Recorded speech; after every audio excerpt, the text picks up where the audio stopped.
200,000 people. That's how many souls were crammed into Amsterdam by the end of the 17th century. A city built on wooden sticks hammered into a swamp, where 20 different languages echo through the same street, where a kitchen maid could buy shares in a company and a single flower bulb could cost more than a house on the canal, where 1 in 5 sailors who left the harbour never came home, and yet still they came.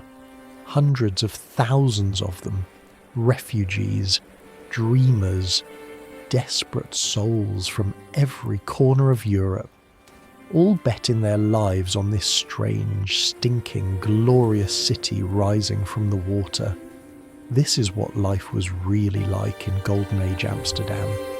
Before we start, if you're listening to these regularly, subscribing helps me keep making them. Drop your city and the time in the comments. End of December now. Curious who's still up late between the holidays. Alright, tonight we're heading back to Amsterdam in the 1650s. But first, get yourself comfortable. Seriously, adjust those pillows, get that blanket situation sorted. Because where we're going, you're going to want to be settled in. This one's worth it. So, picture this. You're 19 years old. Your name is Willem van der Berg, and you've just walked for 3 days straight from your family's farm in Gelderland. Your feet are bleeding through your only pair of shoes. Your stomach hasn't seen real food since yesterday morning, and now you're standing at the edge of the most extraordinary city you've ever seen in your life. The smell hits you first, not like home, not like hay and cow manure and bread baking in your mother's oven. No. This smell is something else entirely. Fish. That's the base note. Fresh fish, rotting fish, smoked fish, salted fish. Then there's the canals, and I need you to understand something about the canals. They're not like the pictures you might have in your head. These canals are sewers, open, flowing, green-tinged sewers where everything ends up. Human waste, horse dung, butcher scraps, dead cats.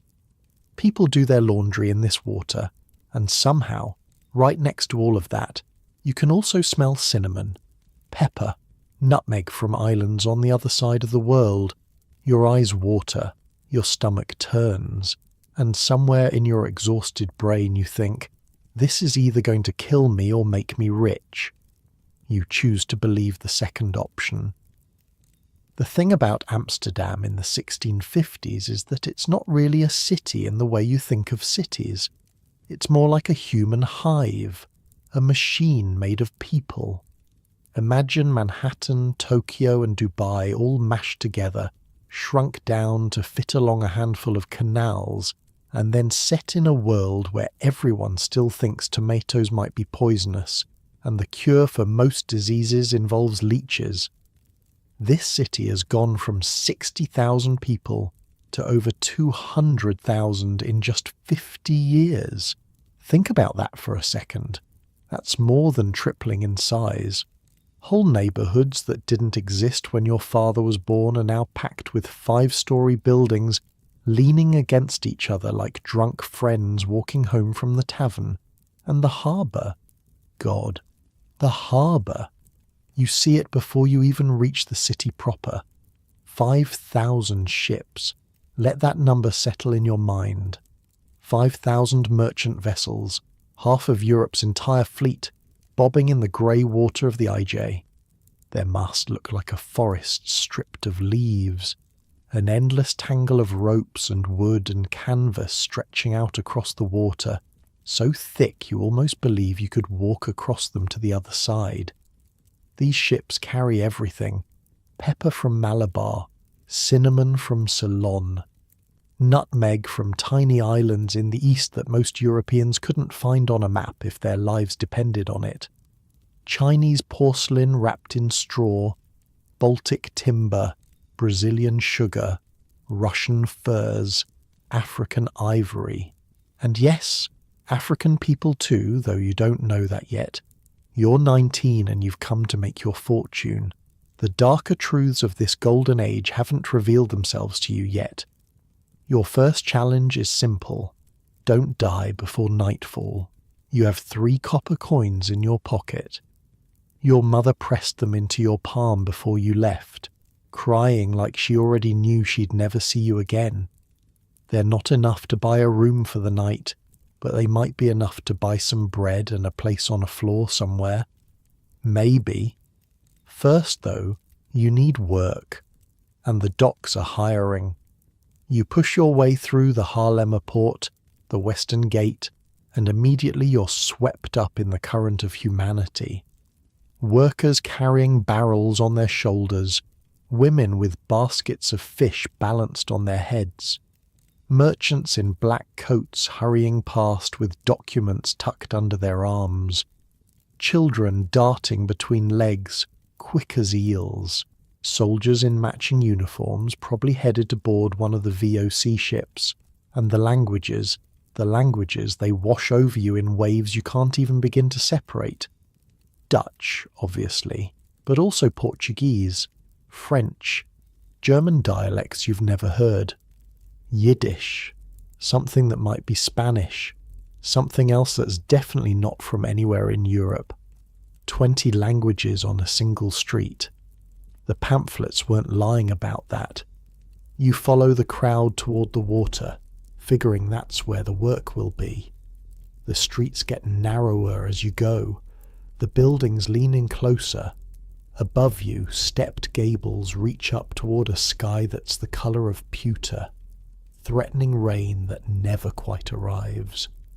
Pulleys jut out from the top floors of every building, ropes dangling down like invitations to climb. You'll learn later that these are for hauling furniture up and down because the staircases are too narrow for anything larger than a person. The Dutch built their houses tall and thin to avoid paying higher taxes on wider frontages. Even in the richest city in the world, people are finding ways to cheat the tax collector. Eventually the buildings give way to open quays, and there it is. The docks. Pure chaos. Beautiful, terrifying chaos. Cranes swing overhead, hoisting netted bundles from the holds of ships. Barrels roll across cobblestones. Men shout in every language. Horses strain against their harnesses, pulling carts loaded with goods from the far corners of the earth. And the noise, it never stops. The clang of hammers from the shipyards, the creaking of hulls, the splash of oars, the cry of gulls circling overhead, waiting for scraps. You stand there for a moment, completely overwhelmed, and a man bumps into you hard enough to spin you around. He growls in Dutch, and then he's gone, absorbed back into the human river. You move. The thing about finding work on the docks is that everyone else has the same idea. You're not the first country kid to show up with bleeding feet and empty pockets and a head full of dreams about striking it rich.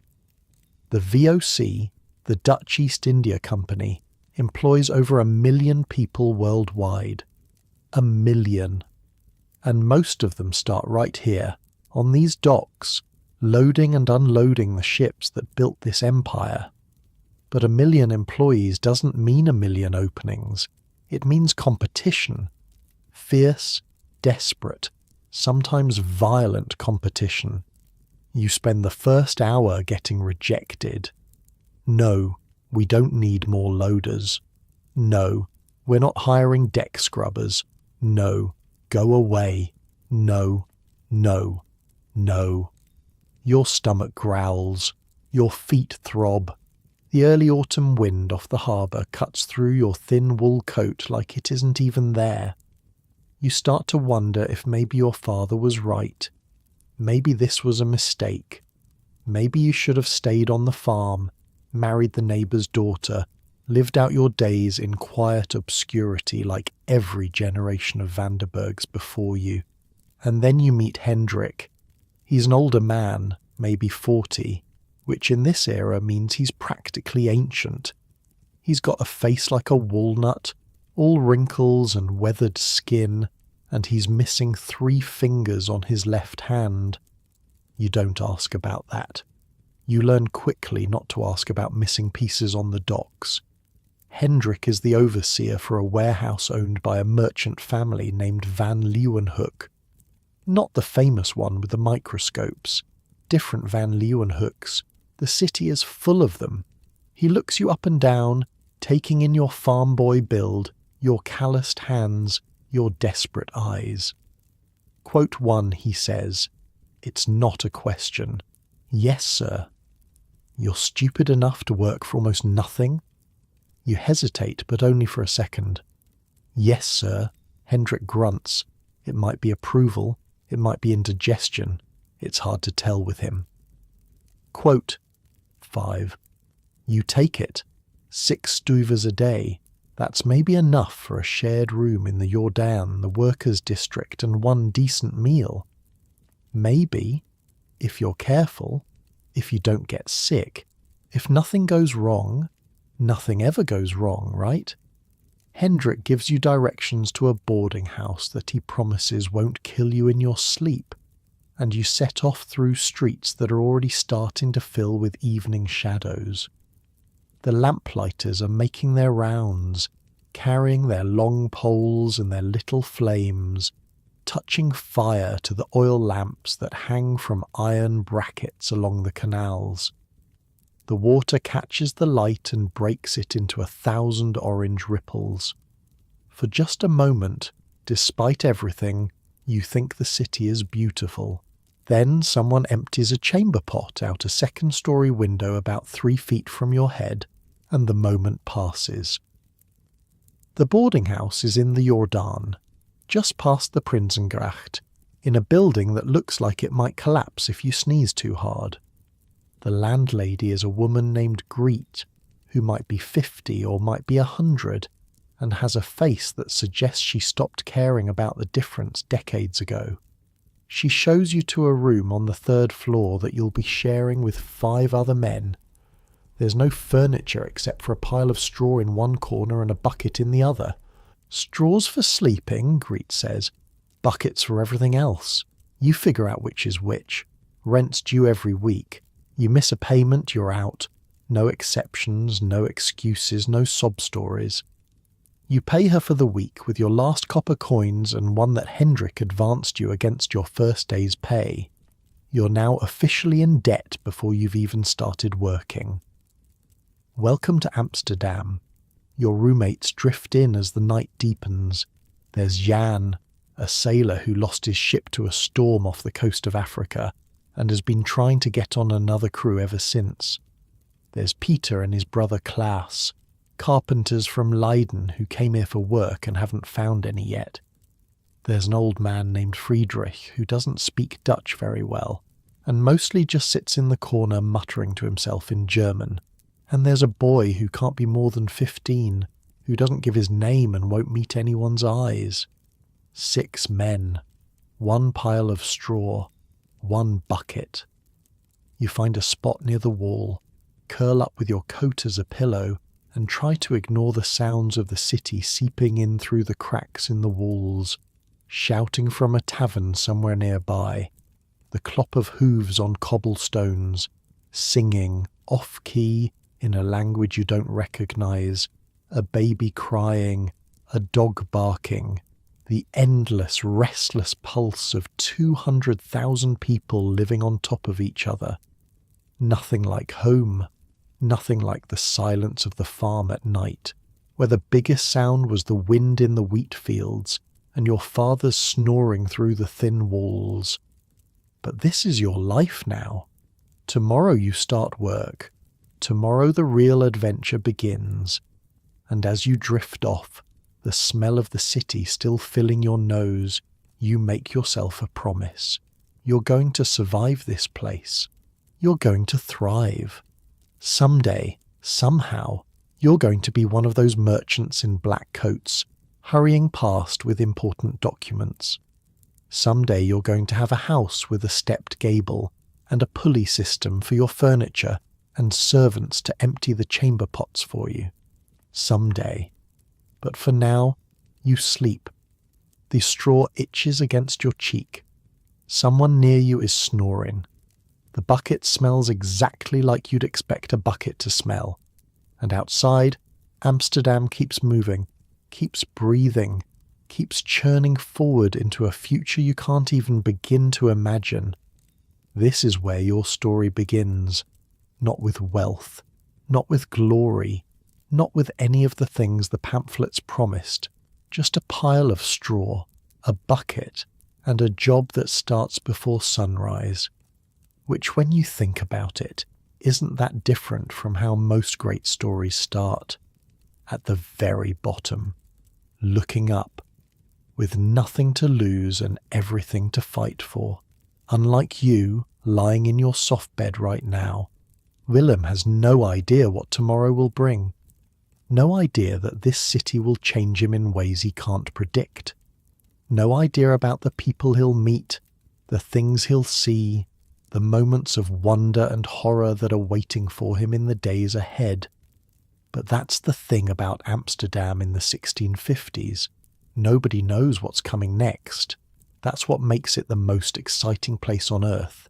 And right now, as you lie there in that pile of straw, you have no way of knowing that in this very city, at this very moment, a painter named Rembrandt is working by candlelight in his studio. That merchants are finalizing deals that will send ships halfway around the world. That somewhere in a garden outside the city walls, a tulip bulb is growing that will someday sell for more money than you'll earn in 20 years of work. You don't know that the plague will sweep through these crowded streets again, that the canals you walked along today will freeze solid in winter, that empires will rise and fall while you're hauling crates on the docks. All you know is that you're tired, that your feet hurt, that tomorrow is going to be the hardest day of your life and the day after that will probably be harder still. But you're here, in Amsterdam, the centre of the world, and that has to count for something. The last thing you hear before sleep takes you is the sound of church bells somewhere in the distance, marking the hour, counting the time, reminding everyone within earshot that in this city every moment matters, every second is an opportunity, every heartbeat could be the one that changes everything. Your breathing slows, your muscles finally relax, and the city holds you, just one more dreamer among 200,000. As the night deepens over Amsterdam, someone kicks your foot, hard. Quote, 8. You open your eyes to darkness, complete darkness. For a second you don't know where you are. Then the smell hits you and everything comes rushing back. The straw, the bucket, Amsterdam. It's Hendrik. How he got into the boarding house, you have no idea. But there he is, silhouette barely visible in the pre-dawn grey, and he's not asking twice. You stumble to your feet. Your whole body screams in protest. 3 days of walking, followed by a night on a pile of straw that might as well have been bare floor. Every muscle feels like someone's been at it with a hammer. Quote 9. Hendrik says, and he's already heading for the stairs. You move. Outside, the city is a different creature in the dark. The canals are black mirrors reflecting nothing. The only light comes from a few windows where bakers are already starting their fires. The air is cold and damp and carries that same complicated smell from yesterday, though somehow worse in the darkness. Like the night concentrated it. Hendrik walks fast for a man missing 3 fingers. You have to half jog to keep up. He doesn't talk, doesn't explain where you're going or what you'll be doing. Just walks, boots clicking on the cobblestones, breath coming out in little clouds that disappear into the gloom. The docks are already alive when you arrive. That surprises you. You figured you'd be among the first. But no. Dozens of men are already swarming the quays, their lanterns bobbing like fireflies in the dark. You can hear them before you can see them. The grunt of effort, the thud of heavy things being moved, the creak of ropes and pulleys, and underneath it all, the constant slap of water against wood. Quote 10. Hendrik says, pointing toward a ship that's little more than a shadow against the slightly lighter sky. She came in last night from Batavia, 8 months at sea. Everything in her hold needs to come out before noon. 8 months. You try to wrap your head around that. 8 months on a wooden ship crossing oceans you've only heard about in stories. 8 months of eating whatever didn't rot. Drinking water that probably tasted like the barrel it came from. Praying to God that the next storm wouldn't be the one that sent you to the bottom. And now you're going to unload what they brought back. Find a man named Garrett. He'll tell you what to do. Don't drop anything. Don't break anything. Don't talk unless someone asks you a question. And for God's sake, stay out of the way of the experienced men. They'll shove you in the harbour just for fun. Then Hendrik's gone, swallowed by the darkness, probably off to ruin some other new workers' morning. You find Garrett. He's a massive guy, built like a barrel himself, with a beard that looks like it hasn't been trimmed since the last decade. He takes one look at you and laughs. Another one. They're sending me babies now. He shakes his head, still chuckling. All right, baby. Grab that rope. Pull when I say pull. Stop when I say stop. You think you can handle that? You can handle that. What follows is the longest morning of your entire life. The cargo comes up from the hold in nets, swinging out over the water on ropes thick as your wrist. Pepper in burlap sacks, cinnamon in wooden crates, bolts of fabric wrapped in oilcloth, porcelain packed so carefully in straw that you're terrified to touch it. Every piece of it travelled halfway around the world to get here. Every piece of it is worth more than you'll make in a year, and your job is to catch it, guide it down, stack it on the quay without breaking it or yourself. The first hour you think you're going to die. Your arms burn, your back screams, the ropes tear at your palms until they're raw and bleeding. The experienced workers move like they've been doing this their whole lives, which most of them have. They don't even seem to notice the weight. You notice. God, you notice. But you don't complain. You don't slow down. You keep pulling when Garrett says pull, and stopping when he says stop. And slowly, so slowly, you start to figure out the rhythm of it. Not bad for a baby, Garrett says around mid-morning, which is probably the closest thing to a compliment you're going to get. The sun's up now, such as it is, grey light filtering through grey clouds over grey water, but at least you can see, and what you see is chaos in motion. The Zealandia is just one ship among dozens being unloaded right now. The quay stretches in both directions, packed with crates and barrels and sacks, with workers weaving between them like ants in a colony. Carts roll past, pulled by horses that look almost as tired as you feel. Merchants stand in clusters, pointing and arguing and scribbling in their ledgers. Money is being made and lost with every breath, and the smell. Now that the sun's warming things up, you can really appreciate the full bouquet. Fish from the nearby market, spices from the cargo, tar from the ships, sweat from the workers, horse manure from the streets, and underneath it all, always, the canals. That sweet, rotting, unforgettable smell of the canals. Quote 16. Garrett says during a brief pause in the work.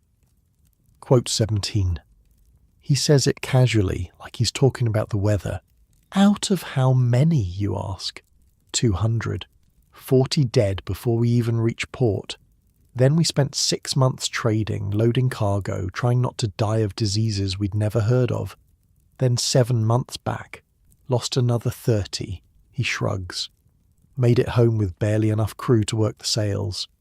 You do the math in your head. 70 dead out of 200. More than a third.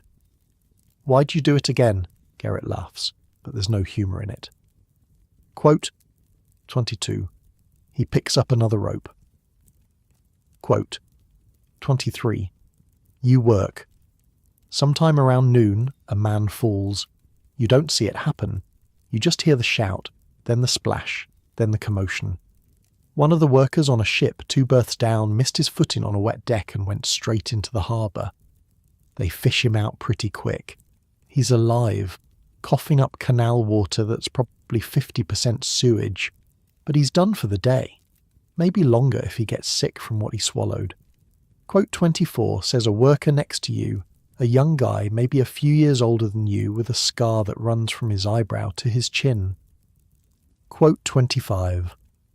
Quote 26. He grins. Quote 27. His name is Joost. He's from Friesland, came to Amsterdam 2 years ago, worked his way up from rope hauler to cargo handler. Compared to you, he's practically a veteran, he says. He pauses. Joost just points to his scar. Quote 32. He goes back to work like he just told you about what he had for breakfast. That's the thing about this place you're starting to realise. Everyone has a story like that. Everyone has lost someone, seen something, survived something that should have killed them. Death is so common here it's barely worth mentioning. The ships in this harbour, the ships that built this city's fortune, they run on human bodies as much as they run on wind and wood. 1 in 5 never comes home. That's the price of cinnamon in your porridge. That's the cost of pepper on your meat. Your soft bed right now, with its clean sheets and its safety, exists in part because men like Joost sailed to the other side of the world, and some of them didn't make it back. Strange thing to think about. Strange thing to know. The afternoon is worse than the morning, if that's possible. Your hands have gone past pain into something else, something numb and distant. Your shoulders feel like they might actually detach from your body. But the cargo keeps coming up, net after net, crate after crate, and you keep catching and guiding and stacking. At some point you stop thinking. Your body just does what it's learned to do. Pull when they say pull. Stop when they say stop. Don't drop anything. Don't break anything. Don't fall in the harbour. The sun starts to sink what little of it there was. The grey light turns greyer, then starts to fade into blue and purple at the edges. Finally, someone blows a horn and Gerrit yells something about that being enough, and your arms stop moving and you just stand there, swaying slightly, wondering if you'll ever feel normal again. You made it through day 1, Joost says, appearing beside you. Most don't. Some run off before lunch, some pass out. Saw one guy cry so hard they had to carry him away. You want to say something tough, something that shows you're not some soft farm boy who can't handle real work. But all that comes out is a kind of grunt. Joost laughs and slaps you on the back, which almost knocks you over. Come on, I'll buy you a beer. You earned it. The tavern he takes you to is a dark, low-ceilinged place near the Lastage, the neighbourhood where the shipyards are. It smells like sweat and smoke and spilled beer, and it's packed with men who look exactly as wrecked as you feel. Joost knows everyone. Nods and greetings as you push through to a table in the corner. The beer is thin and sour, nothing like what your father brewed back home, but it's cold and wet, and after a day like today, it might as well be the finest wine in Amsterdam. So, Joost says, what's your plan? You gonna do this forever? You haven't really thought about it. You just needed to survive today. But he's looking at you like he expects an answer. I want to make something of myself, you say. Have my own business, maybe. House on the canal. You know, the dream. Joost nods like he's heard this before. He probably has, 1,000 times, from 1,000 farm boys just like you. Quote 40. He takes a long drink. Quote 41. Quote 42. Quote 40. He leans back, studying you with an expression you can't quite read. You seem smart enough, don't waste that. Keep your eyes open, listen, learn. This city rewards people who pay attention. You file that away. Good advice, probably. Though right now the only thing your brain can focus on is the beer in front of you and the fact that you have to do this all again tomorrow. Outside, the bells of the Oud Kirk start ringing, counting the hours, the evening deepening around this strange, impossible city. You think about your mother back on the farm, probably praying for you right now. You think about your father, who said you'd be home within a month, tail between your legs. You think about all the people you passed today, the merchants and the workers and the sailors, each one of them with their own story, their own dream, their own reason for being here. 200,000 people, and you're one of them now. Tomorrow you'll wake up before dawn again. You'll haul cargo until your body begs for mercy. You'll watch ships come and go from places you can barely imagine. You'll learn a little more about how this city works, how money flows through it like water through the canals. But tonight, you drink your beer. You listen to Yus tell stories about storms and ports and the strange things he saw on the other side of the world. You let yourself feel, for just a moment, like maybe you belong here after all. The candles on the table flicker. The noise of the tavern wraps around you like a blanket, and somewhere out in the harbour, another ship is setting sail, carrying another 200 souls toward whatever fate awaits them. That's Amsterdam. You fall asleep at the table before the second beer is empty. Joost wakes you, helps you stumble back to the boarding house, deposits you on your pile of straw. The last thing you hear is his voice, somewhere above you in the darkness. Tomorrow comes whether you're ready or not. And somehow, despite everything, despite the pain and the exhaustion and the stench of the canals and the weight of 1,000 crates still pressing down on your shoulders, you smile. You made it through day 1. Only God knows how many more to go. 3 weeks in, and you've learned a few things. You've learned that your body can take more punishment than you ever thought possible. Those first days on the docks, you were certain something inside you would just give out, snap like a rope under too much strain. But it didn't. Your hands developed calluses thick as shoe leather. Your shoulders stopped screaming and started just grumbling. Your legs figured out how to carry you through 14-hour days without collapsing. You've also learned that the straw in your boarding house has fleas. This is not information you wanted, but now you have it. Little red bites running up your arms, across your chest, down your legs. Everyone in the room has them. Friedrich, the old German, scratches in his sleep so loudly it sounds like someone sawing wood. The boy who never gives his name has them worst of all, angry welts that he picks at until they bleed. Greet your landlady, just shrugs when you mention it. You want rooms without fleas? Go live on the Herengracht with the merchants. She laughs at her own joke, a sound like a goose being strangled. Fleas are free. Complaining costs extra. So you scratch. Everyone scratches. It's just part of life now. Mornings start before the sun, same as always.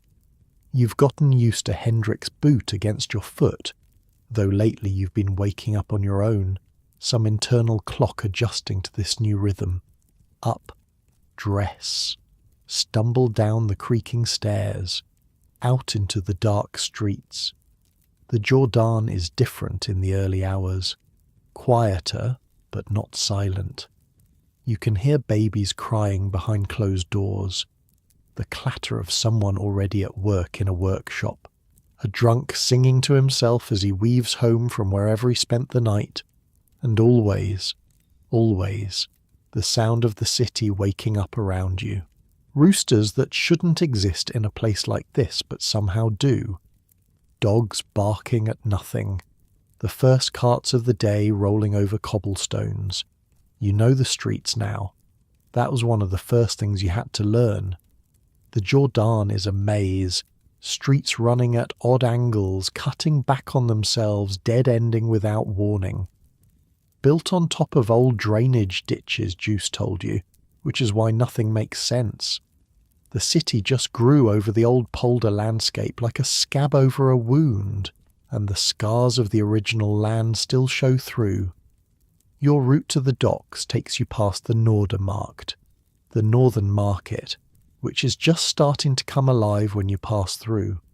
Farmers setting up their stalls in the shadow of the Noorderkerk, the church that serves the poor of this district.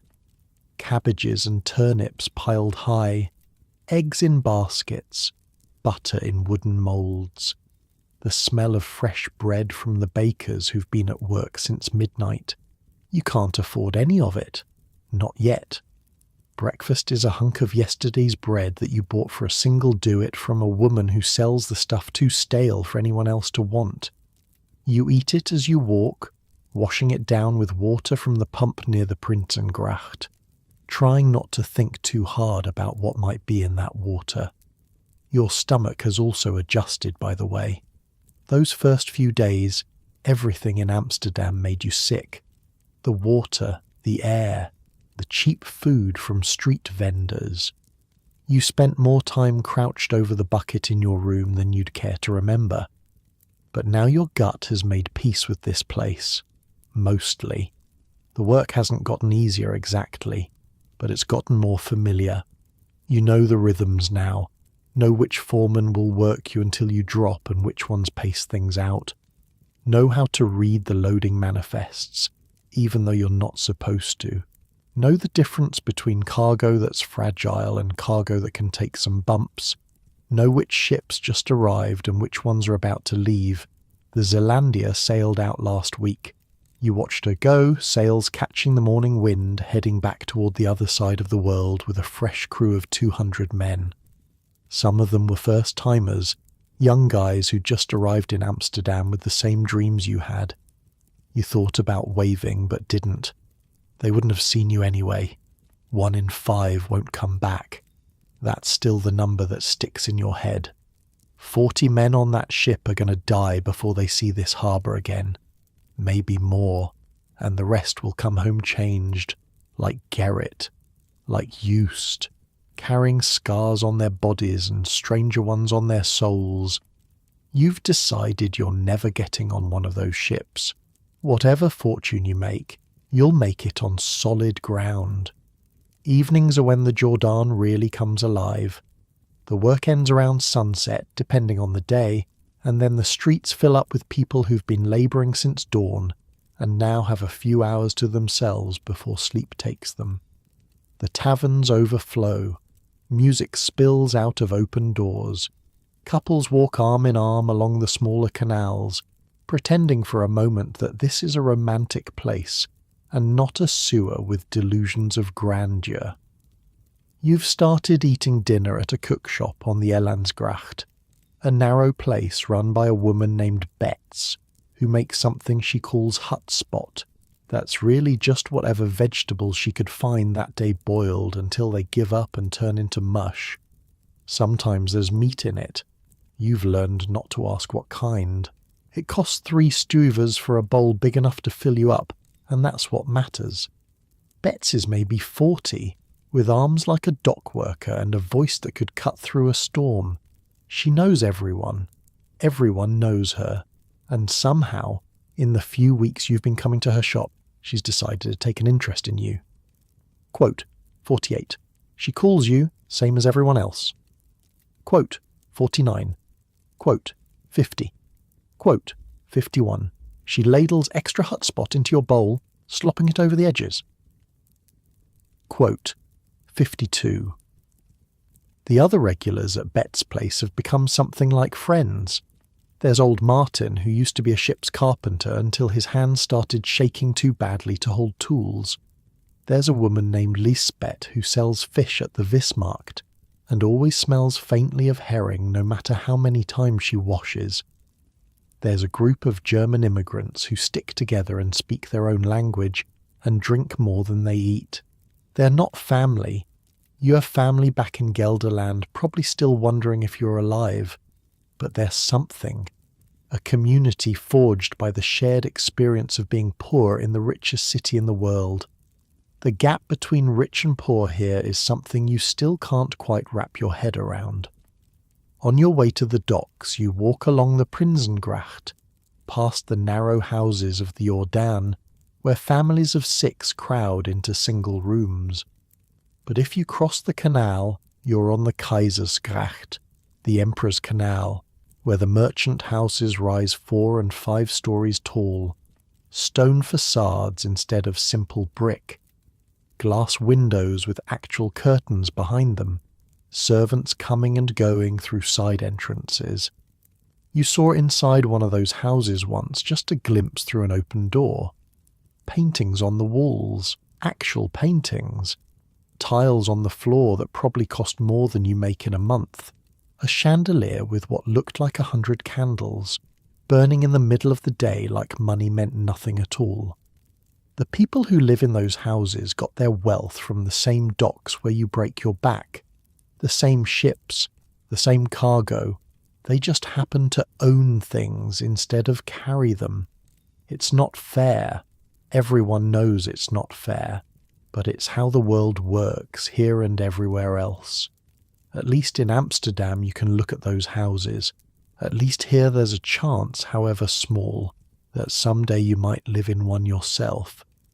Back on the farm you knew exactly what your life would be from the day you were born until the day you died. Here, everything is possible, even if most of what's possible is just dying in a different way. Tonight Joost finds you at Bet's place. "He's got news," he says, sliding onto the bench across from you. You look at him, spoon halfway to your mouth. He grins. Quote 57. "You can, actually. Your mother taught you. She'd been a servant in a merchant's house before she married your father, and she'd learned letters and figures there.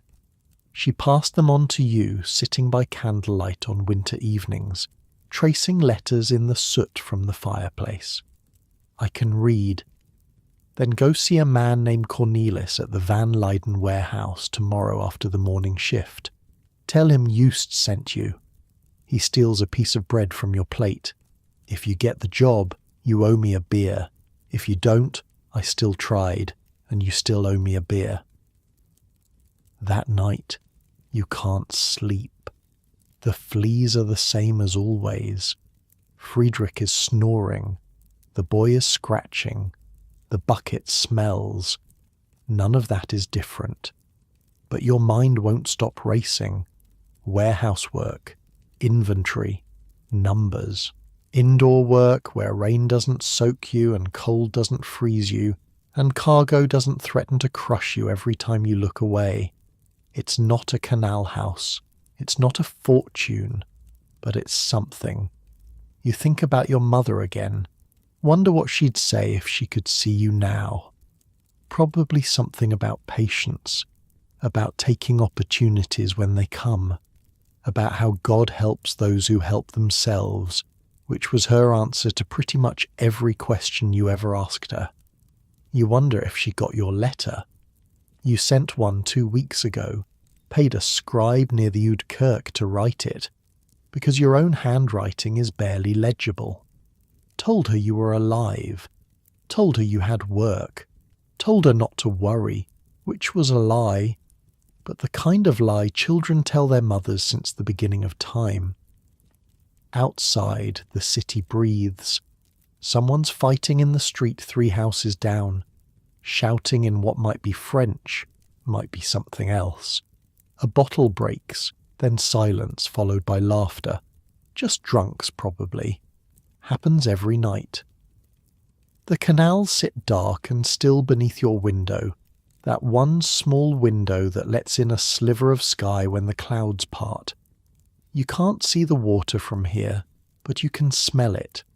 That's never going to change. The whole city smells like the canals, like life and death and everything in between, mixed together and left to ferment in the sun. But somehow, lying there on your pile of straw, scratching at your flea bites, thinking about tomorrow and all the tomorrows after that, you feel something you haven't felt since you left home. Hope. Stupid, maybe. Probably. This city eats dreamers for breakfast and spits out their bones. Juice told you that once, and he was only half joking. But you can't help it. Something in your chest is refusing to give up, refuses to accept that this is all there is. You think about the lime trees you pass every morning on your way to work. Someone told you the city planted them to cover the smell of the canals, as if a few trees could mask what 200,000 people leave behind every day. But they try. The trees try. And in the spring when they bloom, apparently the whole city smells like flowers for a few weeks. Something to look forward to. You think about the women you see washing clothes in the canals, even though everyone knows that water is filthy. They have these little floating platforms they work from, and they scrub and scrub until their hands are raw, and somehow the clothes come out cleaner than they went in. That's a kind of faith, isn't it? Believing that if you just work hard enough, something good will come of it, even when all the evidence says otherwise. You think about the Norderkirk, the church where you've started going on Sundays, not because you're particularly religious, but because it's warm and dry and nobody asks questions. The minister there talks about grace and redemption and the life to come, and sometimes you believe him. The pews are full of people who look like you, people who work with their hands and wear their only set of clothes and smell like whatever they spent the week doing. The fancy churches are somewhere else, in the richer parts of the city. This church is for the rest of you. You think about the letter you sent your mother, and you wonder if you should send another one. Tell her about the opportunity with the warehouse. Tell her things are getting better. Tell her you're not coming home, not yet, maybe not ever. Would that break her heart or set it free? Probably both. That's how mothers work. The fleas are still biting. Friedrich is still snoring. The boy in the corner is still a mystery, still silent, still looking at the world with eyes that have seen too much for someone so young. But you're going to sleep anyway, because tomorrow you're going to talk to this Cornelis tomorrow. You're going to get that warehouse job. You're going to learn whatever there is to learn, make yourself valuable, find the next opportunity and the one after that. This city rewards people who pay attention. That's what Just said, and you've been paying attention every single day. The streets outside are finally quieting down. The drunks have found their beds or their ditches. The fighters have made peace or passed out. Even the dogs have stopped barking, satisfied that whatever threats they were warning against have moved on for the night. Somewhere across the city, in one of those grand houses on the Herengracht, a merchant is probably looking over his accounts by candlelight, counting the money that flowed through his hands today, planning tomorrow's deals, not thinking at all about the men who hauled his cargo from ship to warehouse, the men whose labour makes his lifestyle possible. That's fine. He doesn't have to think about you. But someday, maybe, he'll have to deal with you, as an equal, as a partner, as someone who clawed his way up from a pile of straw in the Jordan to something better. That's the dream. That's always the dream. Your eyes finally start to close. The sounds of the Jordan fade into a kind of rhythm, familiar now, almost comforting in its chaos. Tomorrow is coming, and for the first time since you arrived, you're actually looking forward to it. Cornelis van Leyden is not what you expected. You pictured someone like the merchants you see on the streets. Black coat, tall hat, expression that says the world owes him money and he intends to collect. But Cornelis is small, barely taller than your shoulder, with ink-stained fingers and spectacles perched on a nose that looks like it's been broken at least twice. He's also talking before you even finish introducing yourself. Just sent you. Yes, he mentioned. Said you can read. Can you read? Don't just tell me yes, show me. He shoves a piece of paper into your hands. Read that. Out loud. Now. The paper is a cargo manifest. Lists of goods with numbers beside them. Pepper, 47 barrels. Nutmeg, 12 crates. Cinnamon, 31 bundles. You read it all, stumbling only once over a word you don't recognise, Cornelis says impatiently. Quote, 64. Quote, 65. Quote, 66. Quote, 67. Quote, 68. That takes you longer. You have to count in your head, and you're pretty sure Cornelis is judging every second that passes. 282. Close enough. It's 282. You're hired. Just like that. No discussion of pay, no questions about where you're from or what experience you have. You're hired because you can read and add, and that apparently is enough. You start tomorrow. Be here at dawn. You'll shadow old Paulus for a week. Learn how we track inventory. After that, you're on your own. Cornelis is already turning away, shuffling toward a desk piled so high with papers that you can barely see the wood underneath. Don't steal. Don't lie about the numbers. Don't get drunk on duty. Those are the only rules that matter. You walk out of the warehouse in a daze. The pay, it turns out, is almost double what you made on the docks. Just laughs when you tell him, slaps you on the back, demands his beer. You buy him 2. You can afford it now. Told you this city rewards people who pay attention, he says, foam on his upper lip. Now don't forget about us when you're rich and living on the Herrengracht. You won't. You know that. But for the first time, the Herrengracht doesn't seem quite as impossible as it did before. The Van Leiden warehouse sits on Kattenberg, one of the islands built for the VOC. Man-made land dredged up from the harbour floor and held in place by thousands of wooden pilings. The whole neighbourhood shakes when heavy carts roll past. You're standing on something that shouldn't exist, in a building full of things from the other side of the world. Nothing about this place is natural. All of it is human stubbornness refusing to accept what should be impossible. Old Paulus is a thin man with a cough that never quite goes away and hands that shake slightly when he writes. He's been with the Van Leidens for 30 years, worked his way up from dockloader just like you. Quote 75, he tells you on that first day. Quote 76. You think about that a lot over the next few weeks. The job itself isn't hard, not physically anyway. You walk through the warehouse with the ledger, counting crates and barrels, making sure what's actually here matches what's supposed to be here. Discrepancies get reported to Cornelis. Big discrepancies mean someone's stealing. Small ones usually mean someone can't count.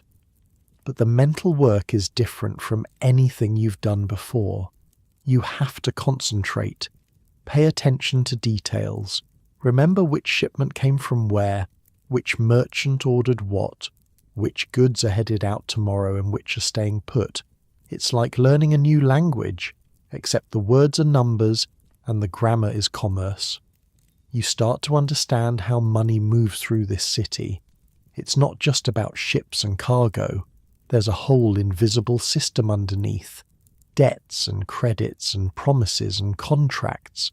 A merchant in Amsterdam can buy pepper that's still growing on a vine in Java, sell it to a buyer in Hamburg before it ever reaches the harbour, and profit from the entire transaction without touching a single peppercorn.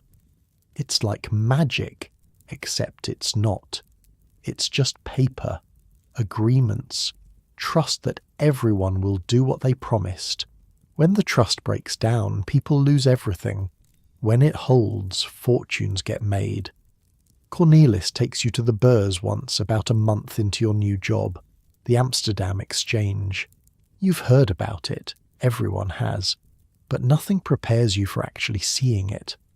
A massive courtyard surrounded by covered arcades, packed with hundreds of men, all of them shouting. The noise hits you like a physical force. You can't hear yourself think, can't make out individual words, just a wall of sound that rises and falls like waves against a ship. Quote 77, Cornelis says, raising his voice to be heard. Quote 78. Men in black coats cluster in groups, gesturing wildly, scribbling in notebooks. Money changes hands so fast you can barely follow it. Paper passes from person to person, each exchange creating or destroying wealth in the time it takes to blink. Quote 79. Cornelis points to a particularly frantic cluster near the centre. Quote Darcy 80. The Vosie, the Dutch East India Company, the company whose ships you used to unload, whose cargo you now count in the warehouse. You knew they were big. You didn't realise they were this big. 1 million employees worldwide, Garrett told you. Ships on every ocean. Trading posts on islands you can't even pronounce. And here, in this courtyard, men are buying and selling pieces of it like it's cheese at the market. What happens if the price goes down? Cornelis shrugs. Some people lose money. Some people lose everything. That's the game. He steers you toward another cluster, this one smaller, with men who look slightly less respectable. Now, that over there, that's where it gets interesting.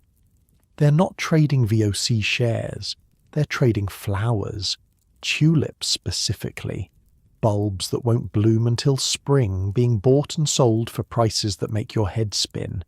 You hear someone mention 1,000 guilders for a flower. A single flower that doesn't even exist yet. It's madness, Cornelis says, but he's grinning.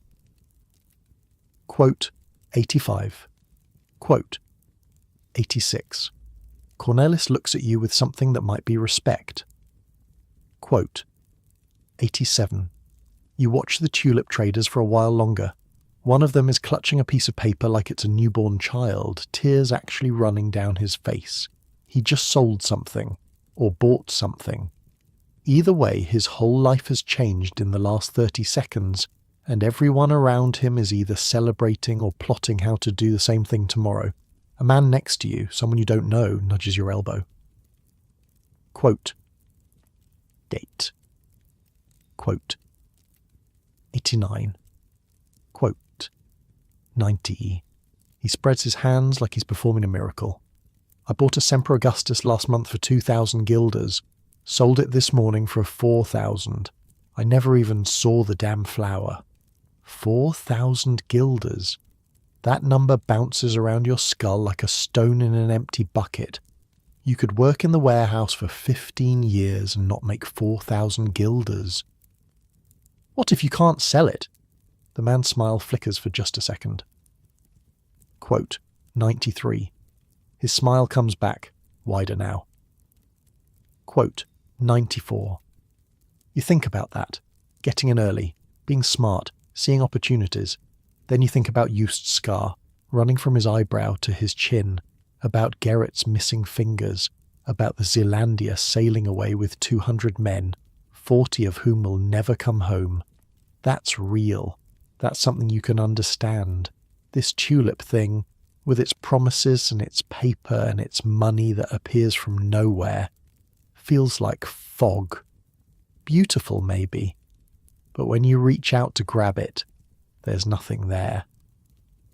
Good luck, you tell the man, and you mean it. He's going to need it. You think about those tulip traders sometimes lying in your boarding house at night.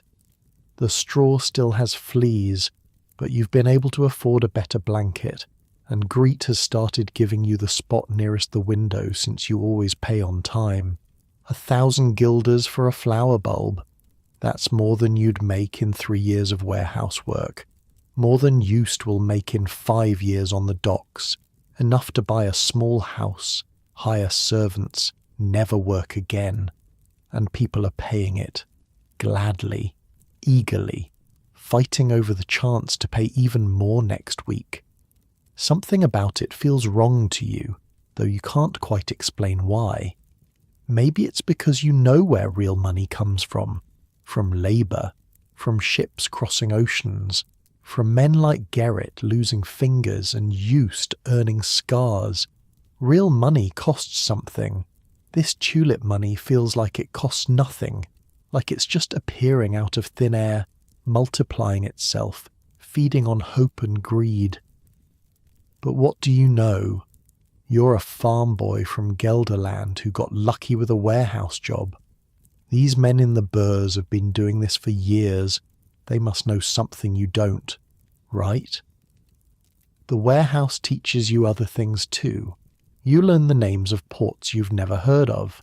Batavia, where half the Vosi sailors catch fevers they never recover from. Goa, where the Portuguese tried to hold on to their spice monopoly and failed. Ceylon, where cinnamon grows on trees like apples grow in Gelderland. Malacca, a name that sounds like music and apparently smells like money. You learn the difference between good pepper and great pepper, how to spot weevils in nutmeg, how to tell if someone's been watering down the cargo to increase its weight. The tricks of the trade, Paulus calls them. Every merchant knows them. Every merchant uses them when they think they can get away with it. You learn about where the goods actually come from, not just the port.